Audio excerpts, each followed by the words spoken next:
238 কোটি টাকা স্থানান্তরের ব্যাখ্যা দিয়েছে বাংলাদেশ ক্রিকেট বোর্ড। বিসিবির পাঠানো এক বিজ্ঞপ্তিতে দাবি করা হয়, বোর্ড সভাপতি ফারুক আহমেদের ভাবমূর্তি ক্ষুণ্ণ করার উদ্দেশ্যে পরিকল্পিতভাবে ভুল তথ্য উপস্থাপন করা হয়েছে।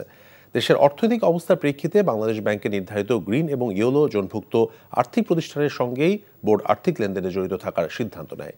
নিরাপত্তা নিশ্চিতে সর্বোচ্চ গুরুত্ব দিয়ে বিসিবি ঝুঁকিপূর্ণ ব্যাংকগুলো থেকে 250 কোটি টাকা উত্তোলন করে এবং এর মধ্যে 238 কোটি টাকা গ্রিন এবং ইয়েলো জোনভুক্ত ব্যাংকগুলোতে পুনর্বিনিয়োগ করে।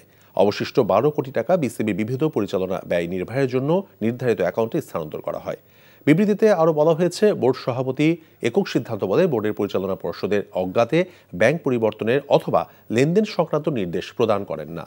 পার্টনার ব্যাংকগুলোর সঙ্গে বিসিবির আর্থিক বিষয়ক লেনদেন finance committee chairman Fahim Sinha এবং টেন্ডার এবং purchase committee chairman Mahbubul Anam স্বাক্ষর দিয়ে থাকেন।